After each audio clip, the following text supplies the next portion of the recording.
जो इन्होंने कहा कि भूरा बाल साफ करो, इस पे क्या लगता है कि उन्हें 90 वाला दशक नहीं ला रहे हैं? अरे बिल्कुल दशक तो खैर आएगा नहीं, और इस बयान की हम घोर निंदा करते हैं। इस ढंग का राजनीति में इस ढंग के बयान का कहीं कोई औचित्य नहीं है, बिल्कुल नहीं देना चाहिए ये सब बयान। अरे बात सामाजिक समरसता की करें वो अच्छी बात है, ये सब विभाजनकारी बातें हैं, ये कहीं से शोभनीय नहीं है।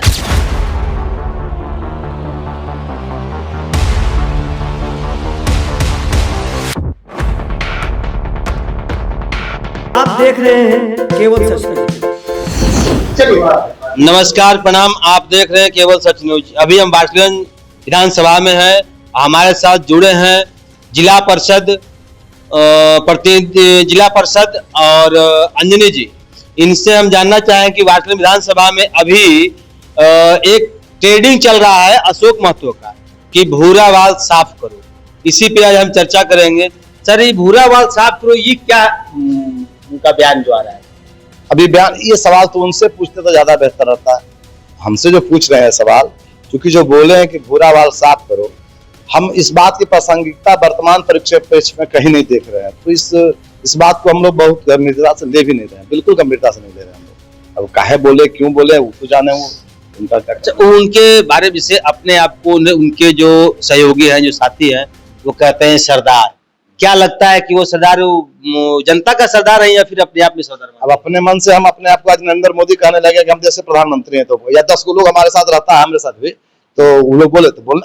आजादी है सबको, स्वतंत्रता है बोलने की सबको, बोल रहा है क्या है नहीं है, लेकिन हम तो कहीं उनको नहीं देख रहे हैं इस मामले में कहीं कुछ है। वो जो इन्होंने कहा कि भूरा बाल साफ करो, इस पे क्या लगता है कि उन्हें 90 वाला दशक नहीं ला रहे हैं वो? अरे बिल्कुल दशक तो खैर आएगा नहीं, और इस बयान की हम घोर निंदा करते हैं। इस ढंग का राजनीति में इस ढंग के बयान का कहीं कोई औचित्य नहीं है, बिल्कुल नहीं देना चाहिए ये सब बयान। अरे बात सामाजिक समरसता की करें तो अच्छी बात है, ये सब विभाजनकारी बातें हैं, ये कहीं से शोभनीय नहीं है। आपके क्षेत्र में जो विधायिका भी है, वो विकास के प्रश्न कुछ बताया क्या क्या बोले?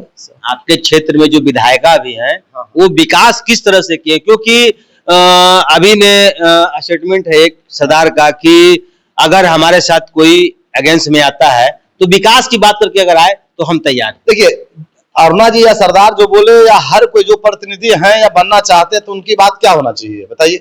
बात तो विकास का ही होना चाहिए। जनता के बीच में जाएंगे तो किस बात को लेकर जाएंगे, किस मुद्दों को लेकर जाएंगे? मार काट के मुद्दों को, हिंसा के मुद्दों को, अराजकता के मुद्दों को लेकर जाइएगा कि शांति का, विकास का, रोजगार का, ये मुद्दा लेके जाइएगा ना जी।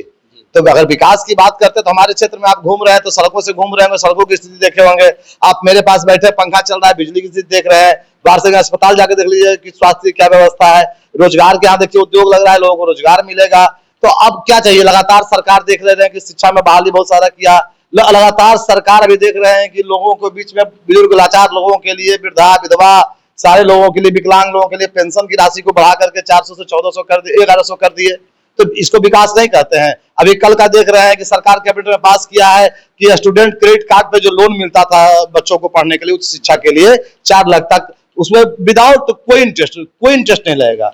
कितनी बड़ी सुविधा सरकार दे रही है। बात इन बातों पे होनी चाहिए कि छात्र का हित कैसे हो, बुजुर्गों को दवाई कैसे मिले, युवाओं को रोजगार कैसे मिले, हमारे इंफ्रास्ट्रक्चर कैसे बढ़िया हो, बात इस पे करें। एक दलित की तरफ से एक बयान आया था किसी सोशल मीडिया के माध्यम से कि बहुत से जमीन हड़पे हुए हैं, क्या ये सच्चाई है? बिल्कुल, हम भी सुने हैं, और जिस पार्टी से वो आज के डेट में नाता रख रहे हैं, जिस पार्टी की बात वो कर रहे हैं, उन पार्टी के यहाँ के स्थानीय नेताओं के द्वारा कहा गया सुने, और लोगों से सुने हैं। आप पता करें ऐसी बात है या नहीं है।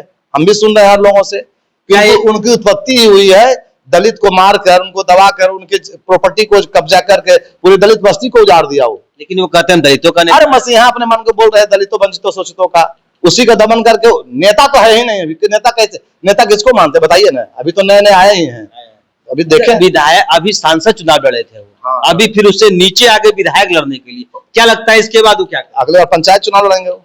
पंचायत चुनाव बिल्कुल लड़ेंगे, लड़ना भी चाहिए पंचायत चुनाव। क्या विधायक का चुनाव वो नहीं निकालेंगे?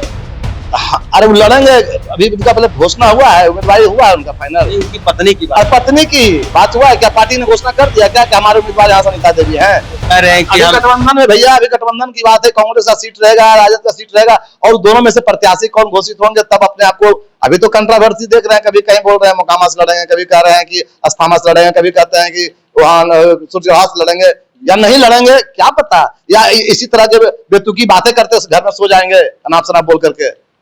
जैसा कि आपने सुना, इन्होंने कहा कि इस तरह के जो बात है ऐसे की निंदा मैं करता हूं और ऐसे नहीं होने चाहिए, जातिवाद तो होना ही नहीं चाहिए, और वो अभी नेता नहीं है, उनको अभी विकासवाद होना चाहिए, जातवाद क्या, विकासवाद पे बात करें कोई भी हो, और इस तरह की बात उड़ूल नहीं करें। आप अभी देश में देखें, देश का जो प्रधानमंत्री है पिछड़ा समाज से आते हैं, बिहार के जो माननीय मुख्यमंत्री है पिछड़ा समाज से आते हैं, वैसे हम कहां किसको ठगने का काम कर रहे हैं जी।